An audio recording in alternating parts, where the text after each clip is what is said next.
हमारा next topic है motion, wave motion. ठीक है, तो वेव मोशन में अगर मैं बात करता हूँ तो वेव्स की, ठीक है, वेव्स मीन्स जो पार्टिकल है और जो बॉडी है वो कैसे मूव होती है। ठीक है, तो अगर सपोज मैं एक एग्जांपल लेता हूँ, ये एक मेरा पार्टिकल है, ठीक है, अगर ये मूव होगी एक प्लेस वन प्लेस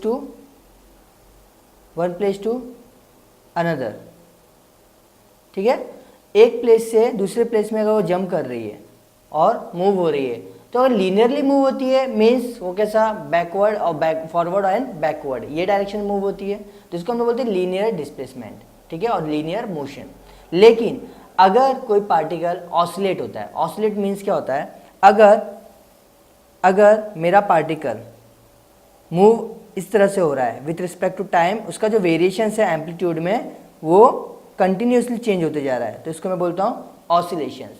तो ऑसिलेशंस में क्या हो रहा है, अगर सपोज ये मेरा T1 है, ये टाइम पे मेरा पार्टिकल सपोज इसका एम्पलीट्यूड A होगा, एंड इसके बाद आफ्टर T2 इसका एम्पलीट्यूड B है, तो ऐसे कंटिन्यूसली इसके एम्पलीट्यूड हर एक टाइम में चेंज होते जाते हैं। ठीक है, तो ये ऑसिलेट हो रहे हैं। Oscillate means one part two another part, means jumps कैसे कर रहे हैं वो अलग अलग डायरेक्शंस में और अलग अलग एम्पलीट्यूड्स में। ठीक है, तो विथ रिस्पेक्ट टू टाइम, तो जैसे जैसे टाइम चेंज होता रहेगा ऑसिलेशंस भी चेंज होते जाएंगे। तो वेव मोशन मतलब क्या हो गया, जो भी मेरा पार्टिकल है वो कैसे मूव हो रहा है विथ रिस्पेक्ट टू टाइम, लेकिन उसका जो मोशन है वो कैसा होता है, कंटिन्यूसली वेरिंग होता है विथ रिस्पेक्ट टू टाइम। तो अगर सबसे पहले मैं बात करता हूँ वेव की, तो वेव बेसिकली है क्या, it is a oscillation oscillations that travel through space time, is transfer of energy. Means transfer of energy का मतलब क्या हुआ, ट्रांसफर ऑफ एनर्जी मीन्स मैंने वही बताया जो चेंज होता है एम्पलीट्यूड्स में। तो एनर्जी किसी भी फॉर्म में हो सकती है, जैसे वोल्टेजेस, करंट्स, तो जो पार्टिकल है वो जो भी चेंजेस करेगा एम्पलीट्यूड्स में चेंज करेगा और मेरी एनर्जी को ट्रांसफर करेगा one place to another place. लेकिन जो वो मोशंस होते हैं वो मोशंस मेरे ऑसिलेटर्स के पार्ट में होते हैं, ठीक है, ऑसिलेशंस में होते हैं, मीन्स मेरा एम्पलीट्यूड हमेशा कंटिन्यूसली चेंज होता रहेगा। ठीक है, तो ये तो बात हो गई वेव की। लेकिन wave motion means wave motions क्या होगा, तो वेव मोशन मेरा होता है it is a form of disturbance,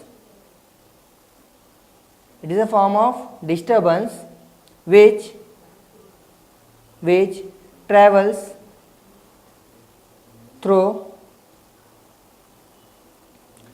through one medium to another medium,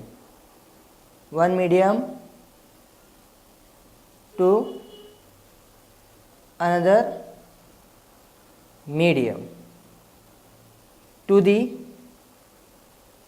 repeated periodic motion,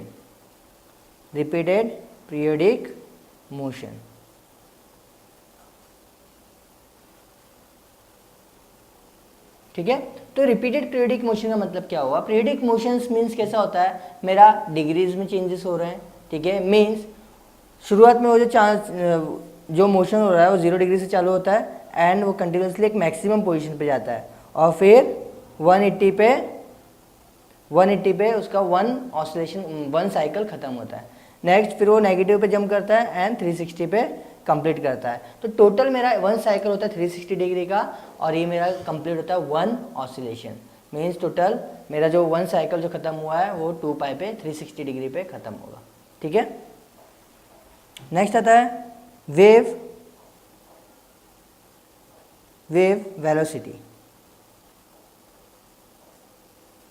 अब वेव वेलोसिटी मीन्स जो मेरा वेव है वो कैसे कितनी स्पीड में ट्रैवल कर रहा है। ठीक है, तो कभी वेलोसिटी को हम लोग कैसे मेजर करते हैं, वेलोसिटी को मेजरिंग के लिए हमें सिंपल क्या करना पड़ता है, डिस्टेंस मीन्स मेरे वेव ने कितना डिस्टेंस कवर किया इन 1 सेकेंड, मीन्स 1 सेकेंड के अंदर कितना डिस्टेंस मेरा वेव कवर कर रहा है, ठीक है। तो इसको हम लोग सिंपल क्या बोलेंगे, वेलोसिटी, मीन्स वेव वेलोसिटी। तो डिस्टेंस कवर्ड इन 1 सेकेंड, ठीक है, is called wave velocity. Means wave velocity को हम लोग डिनोट क्या करेंगे, v। तो simple v is equal to distance covered with respect to time और 1 सेकेंड, ओके। उसको हम सिंपल बोल सकते हैं मीटर पर सेकेंड। नेक्स्ट, अभी वेवलेंथ बेसिकली क्या होगा, मीन्स अगर हमारा वेव 1 साइकिल, उसका जो लेंथ होता है उसको हम लोग बोलते हैं वेव लेंथ। मीन्स मेरा जो एक साइकिल होगा उसका लेंथ कितना होगा, तो वो पर्टिकुलर एक वेव लेंथ को मेजर करता है, ठीक है। तो वेव लेंथ बेसिकली हो क्या गया, वेव लेंथ, ठीक है, it is a length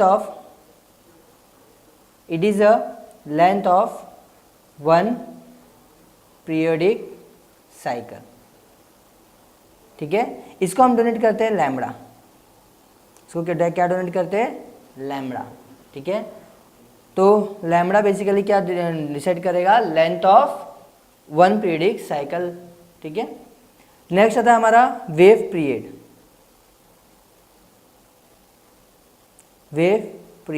means time कितना लगता है, मीन्स एक कंप्लीट साइकिल कंप्लीट होने के लिए मुझे टाइम कितना लगेगा। तो सिंपल इसका डेफिनेशन, इसको पहले डोनेट क्या करते हैं, कैपिटल T, और इसको हम बोलते हैं the time taken by a particle to complete one oscillation,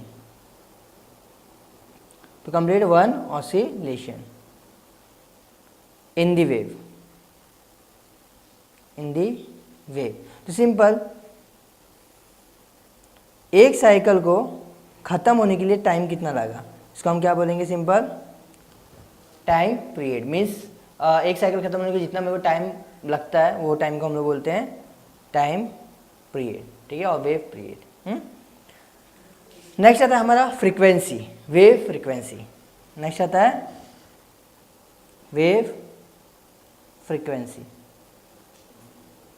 frequency को हम डोनेट करते हैं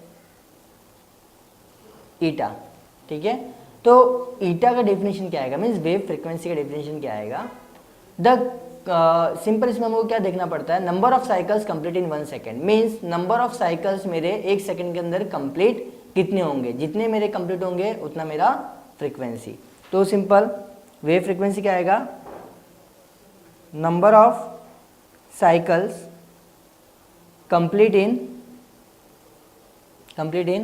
1 सेकेंड, ठीक है। तो अगर सपोज ये मेरा साइकिल है, तो 1 सेकेंड में जितना मेरा साइकिल खत्म होगा वो होगा मेरा फ्रीक्वेंसी, ठीक है। तो ये मेरा कंप्लीट 1 साइकिल, ये second cycle, means 2 cycle complete हो रहा है, तो मेरा फ्रीक्वेंसी होता है 2, ठीक है। नेक्स्ट आता है हमारा वेव फ्रीक्वेंसी हो गया। इसके बाद हम देखते हैं एम्पलीट्यूड,